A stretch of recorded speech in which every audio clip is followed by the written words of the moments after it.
Billionaire father sees black waitress let disabled son lead a dance step, and then changes her life forever.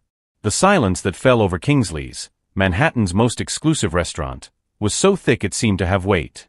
Conversations ceased, cutlery froze in midair, and dozens of eyes fixed on the small space between the tables.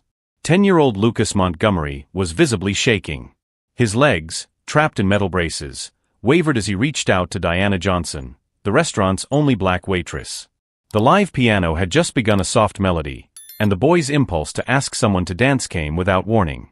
"Sir, control your son." Manager Thornton's sharp voice cut through the silence. "That's inappropriate. This is not a dance hall, and our employees are not here to entertain children." Richard Montgomery, owner of Montgomery Investments and one of the richest men in the country, swallowed hard. It was the first time he had taken Lucas out to dinner in public since the accident that had partially paralyzed his legs 2 years earlier. A mistake he would not repeat. "Lucas, sit down." The order came low but firm. Diana remained motionless, her gaze shifting between the manager, the billionaire, and the boy whose hand was still hanging in the air. In her 5 years working there, she had learned to become invisible, especially to customers like Montgomery. "Mr. Thornton, I'm leaving. My shift is over." Her voice sounded calm as she removed her apron and placed it on the tray. Then, to everyone's amazement, she smiled at Lucas and took his hand. "I can't dance in an apron." Richard stood up abruptly. "What do you think you're doing?" Diana held his gaze. "I'm accepting an invitation, sir." Before anyone could interfere, Lucas took a hesitant step forward. His foot dragged painfully across the floor, and the metal of his braces screeched. But Diana didn't try to guide him or hurry him. She simply adjusted her own pace to his. "She's getting fired tomorrow," whispered a woman at the next table. Richard watched, paralyzed. A sudden memory struck him, Elizabeth, his late wife, dancing with Lucas in the living room. "It's not about perfection," she had said, "it's about connection." As Diana followed Lucas's clumsy steps, something in the boy's eyes changed. Fear gave way to intense concentration. Shame gave way to shy pride. For the first time since the accident, he wasn't being guided, helped, or corrected. He was leading. "Mr. Montgomery," the manager's voice interrupted his thoughts, "I can assure you this will never happen again. She will be properly disciplined." Richard didn't respond. The entire restaurant seemed to wait for his reaction. After all, a man of his power could end anyone's career with a single word. Employees stopped what they were doing. Other customers watched with morbid curiosity. Lucas's smile, however, was the only sound that echoed in his mind. Diana led the boy back to the table after 3 dance steps. "Thank you for asking me out," she said formally, as if speaking to an adult. "It was an honor." When she turned to leave, Richard stopped her. "Wait." His voice sounded different, almost unrecognizable to himself. "What's your full name?" "Diana Johnson, sir." Richard nodded slowly. "Diana Johnson," he repeated, as if memorizing it. Then he took a card from inside his jacket and held it out to her. "My office. Tomorrow at 10 a.m. The entire restaurant held its breath. Diana accepted the card without showing any emotion, but her hand trembled slightly. "Dad," Lucas called as she walked away, "why did you do that?" The question hung in the air like an accusation. Richard watched his son and for a brief moment, saw not just the child Elizabeth had left in his care, but a complete human being whose wants and needs he had systematically ignored for 2 years. As dinner proceeded in awkward silence, no one noticed Diana's glance before she left, not out of fear or resignation, but out of a calm determination that contrasted with the storm brewing in Richard Montgomery's eyes. If this story about dignity and transformation is already touching your heart, don't forget to subscribe to the channel to follow how a simple gesture of respect can spark a silent revolution capable of transforming lives forever. The lobby of Montgomery Tower sparkled with its glass and marble walls, reflecting the morning sunlight. Diana Johnson immediately felt out of place in her best outfit, a navy blue skirt and white blouse bought on sale. The people passing by her wore clothes that probably cost more than her monthly rent. "Diana Johnson to see Mr. Montgomery," she said to the receptionist, who examined her with a clinical gaze before making a call.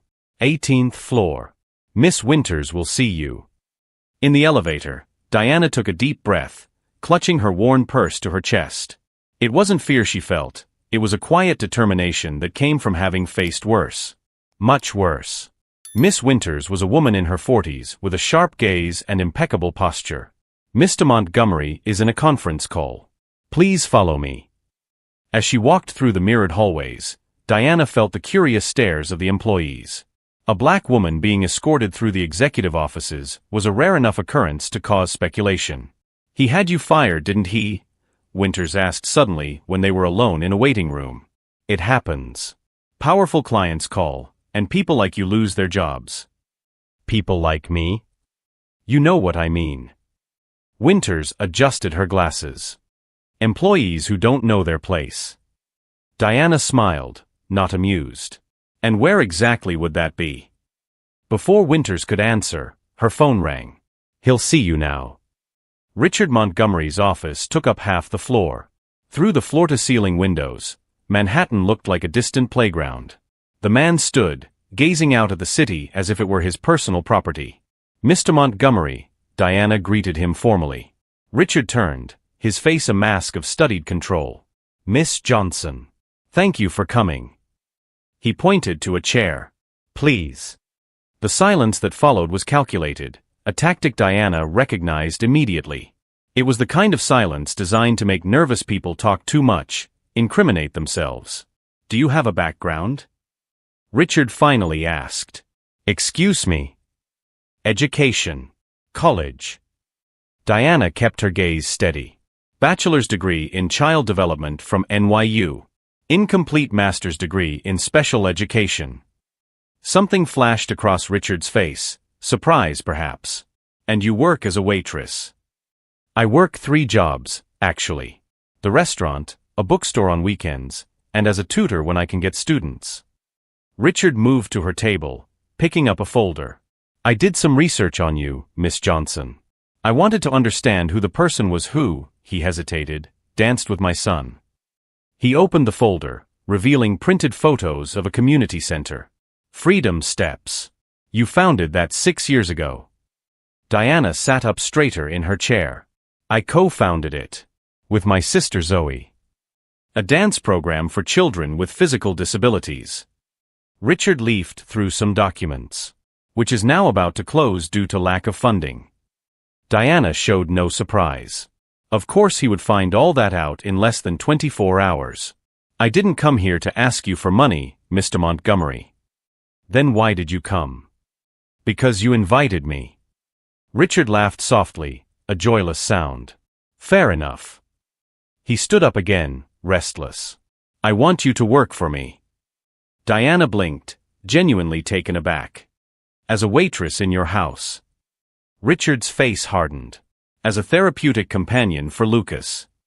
His son's name seemed difficult for him to say. Diana noticed how his eyes momentarily drifted to a photo on the table, a smiling woman holding a baby. "I have the best specialists in the country," Richard continued. "Physical therapists, neurologists, psychologists. But what you did yesterday," he paused, as if the words betrayed him. "It was just a dance, Mr. Montgomery." It was the first time I've seen him smile since the accident. The admission was painful. "I don't want a dancer for my son. I want someone who can do what you did, follow, not lead." Diana studied the man in front of her. Beneath the facade of power and control, she saw what others might not, a desperate, lost father. "I can pay you 5 times what you're making now." Diana stood up. "No." Richard looked shocked, like someone unaccustomed to hearing that word. "I don't work for people who see only my color or my social class before they see my competence," she explained calmly. "And I definitely don't work for people who try to buy solutions to emotional problems." Richard's face flushed. "You're turning down an offer that would solve your financial problems? Out of pride." "Out of dignity," Diana corrected. "And because your son deserves more than someone hired to pretend to care." She walked to the door, then paused. "Lucas doesn't need more experts. He needs space to lead his own life." "You don't know my son." "No," Diana agreed. "But I know people like him. People whose physical limitations are nothing compared to the invisible cages we build around them."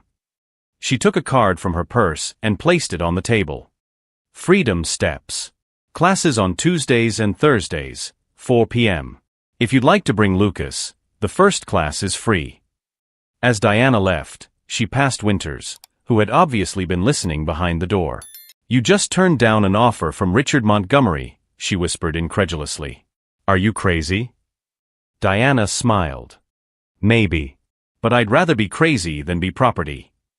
The following Wednesday, Diana was at the reception desk of the community center when Zoe, her sister and co-founder of the project, came running up. There's a Bentley parked outside, she whispered, nervously adjusting her hijab. And you won't believe who's inside. Through the window, Diana saw the luxurious car.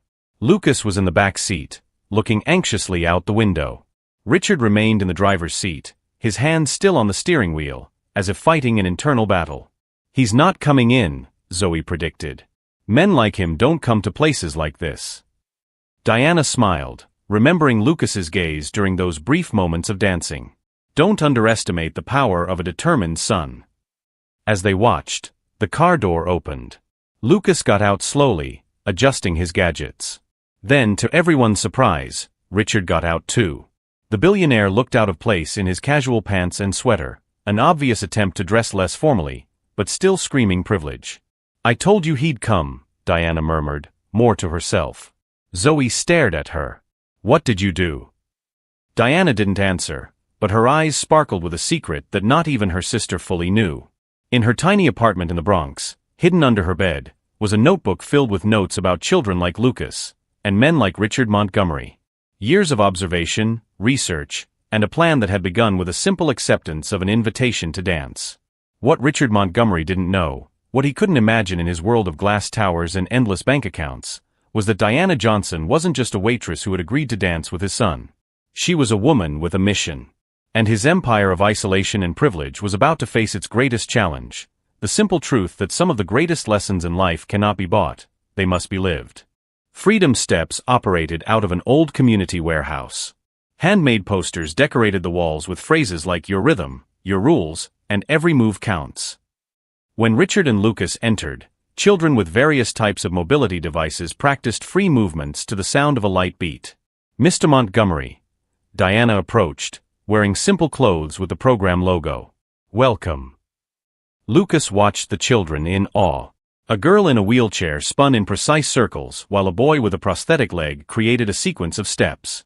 It looks chaotic, Richard commented, visibly uncomfortable. There is structure, Diana replied. It's just not the one you recognize. She turned to Lucas. Would you like to join in? The boy nodded enthusiastically but looked at his father, hesitant. Go on, Richard said tensely. I'll be right here. As Diana guided Lucas to the group, Zoe approached Richard and offered him a chair. The first day is always the hardest, she commented. For the parents, not the kids. This isn't therapy, Richard argued.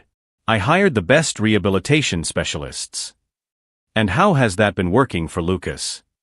Zoe asked gently. The studio door opened. An older woman entered, leaning on an ornate cane. She had gray hair in elegant braids and a commanding presence. Dr. Elaine Mercer, Zoe whispered. Neuroscientist specializing in brain plasticity. Retired from Harvard. The woman greeted several children before noticing Richard. Mr. Montgomery. You've rejected my research proposal 3 times in the last 2 years. Dr. Mercer. I didn't expect to see you here. I oversee the research program, she explained. We're studying how non-directive approaches to movement affect neural reconfiguration in children with motor challenges. Research, Richard frowned. I thought this was just a community dance class. Diana returned, leaving Lucas exploring movements with another child. Freedom Steps is a pilot motor rehabilitation program based on the theory of movement autonomy, she explained. We integrate adaptive dance with neuroscientific principles. Why do you work as a waitress if you lead a research program? Because we don't have adequate funding yet. And because people like you rejected us 3 times. The penny dropped. You were Dr. Mercer's assistant on the proposals. Co-author, Dr. Mercer corrected. Diana has an incomplete master's degree because she had to leave college to take care of her sister. But her theoretical work is groundbreaking. You knew who I was at the restaurant, Richard concluded. From the moment you walked in, Diana confirmed. And when Lucas got up to dance, I recognized the opportunity to show, not tell. Was it staged? The dance? Absolutely not. Lucas chose to get up. I chose to follow. A group of reporters entered the studio. Richard immediately tensed. What's this? Part 2 of the plan, Diana smiled slightly. Zoe showed Richard a newly published article. Revolutionary motor rehabilitation methodology shows promising results. We published our first results today, Dr. Mercer explained. And we invited the press. You used my son for a public relations stunt? Richard's voice was pure ice. Diana led him into a side room where photos of dozens of children adorned the walls, each with handwritten progress statistics. On the last wall was an empty frame. What's that? He asked. Our future. The full rehabilitation center we could build if we had the resources. 500 children a year instead of 50. You orchestrated all this, Richard muttered. The dance, the meeting, bringing me here on press day. I saw an opportunity and took it. 4 months ago, when you canceled our meeting without reading the proposal, I promised myself I'd find a way. Diana. Zoe interrupted. It's Lucas. They rushed back. Lucas was in the center of the room, surrounded by other children. Someone had turned off the music, and everyone watched in silence. The boy had removed one of his braces and was trying to balance on just one support. Lucas. Richard started forward, but Diana stopped him. Wait, she whispered. Watch. Lucas took a deep breath, focused. Then, to everyone's amazement, especially his father's, he took a complete step without full support. It was small, shaky, but entirely his. The children cheered. Camera flashes went off. Richard's face, usually composed and unreadable, was now exposed, with unshed tears glistening in his eyes. That's why we created Freedom Steps, Diana said softly. It's not about perfect steps. It's about first steps on your own. Richard watched his son, not as a problem to be managed, but as a complete person discovering his own strength. This could have been done without manipulating me, he said finally. It could have been, if you had answered our calls or read our proposals. 3 times. The reporters noticed Richard. A murmur grew as Lucas, oblivious to the tension, continued practicing his new step with an expression of pure concentration. Richard Montgomery was cornered. Before him lay 2 options: withdraw in anger, confirming to the press his reputation as cold and calculating, or embrace the moment his son had created. Between the power he had always wielded and the freedom his son needed, Richard found himself in unfamiliar territory, one where neither his money nor his influence defined the next step. The man who controlled every aspect of his life now faced a choice that no amount of wealth could buy. His gaze shifted between his smiling son and the reporters waiting for his reaction. Humility was not a virtue in his vocabulary, but as he saw the transformation on Lucas's face, something inside him began to break. The orchestra of power and privilege he was accustomed to now played a different tune. And he had to decide, would he continue conducting, or would he learn to follow? Richard Montgomery faced the reporters waiting for his reaction. His son had just taken a step on his own in front of the cameras, and Diana Johnson had skillfully led him to this impossible moment. Mr. Montgomery, a reporter approached, could you comment on your presence at Freedom Steps today? Is it true that your foundation rejected funding this program 3 times? Richard glanced at Lucas, who was still practicing his new step, oblivious to the political tension. Then, to everyone's surprise, especially Diana's, he smiled. You know what's hardest for someone in my position? Richard addressed the reporter, but spoke loudly enough for everyone to hear. Admitting when we're wrong. A stunned silence filled the room. The Montgomery Foundation is pleased to announce a commitment to fully fund Freedom Steps for the next 5 years and to build a permanent rehabilitation center based on the methodology developed by Dr. Mercer and Ms. Johnson. Camera flashes exploded. Zoe let out a cry of surprise. On one condition, he added, watching Diana tense up. That Ms. Johnson retain complete autonomy over the program and its methodology. No corporate interference. 3 months later, bulldozers were clearing the ground for the new Freedom Steps Rehabilitation Center. The project wasn't the most luxurious the Montgomery Foundation had ever funded, but it was the most innovative, with every space designed with direct input from the children and their families. Diana supervised the construction frequently, but never alone. Lucas showed up regularly, sometimes bringing other children with him. And to the staff's continued surprise, Richard Montgomery also showed up, silently observing the progress.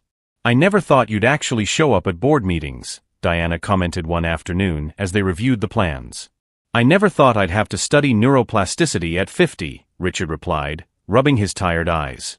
In front of him was a scientific article marked with post-it notes. "But here we are." Diana looked at the man curiously. "Is this part of your public penance, or do you really care?" Lucas asked to have his second brace removed last week. "I know. He told me." His previous physical therapist said that would be impossible for at least 2 years. Diana smiled. "But you fired her, remember? Because you told me she was wrong." And she was. Diana pointed to a photo of Lucas balancing with only one crutch. "He's progressing faster than any traditional medical prediction." "Why did you never accept my apology?" Richard asked suddenly. "Because you never apologized. You redirected resources, changed policies, funded our program. That's not an apology. It's compensation." Richard nodded slowly. "Fair again." At the opening ceremony 6 months later, the contrast with that night in the restaurant couldn't have been greater. The huge adaptive space was filled with children with various types of mobility devices, all moving freely. In the center of the main hall, Lucas, now wearing only a lightweight brace on his left leg, led a small choreographed routine with 3 other children. His movements were still limited, but they flowed with a confidence no doctor had predicted. Richard watched from a distance, not interfering. "He doesn't need you to hold him anymore," Diana said, approaching quietly. "No," Richard agreed. "But he still needs me to be around." Crucial difference. Richard turned to face her. "Thank you," he said simply. "For what, exactly?" "For teaching me to follow." A reporter approached. "Mr. Montgomery, how does it feel to see your son's progress?"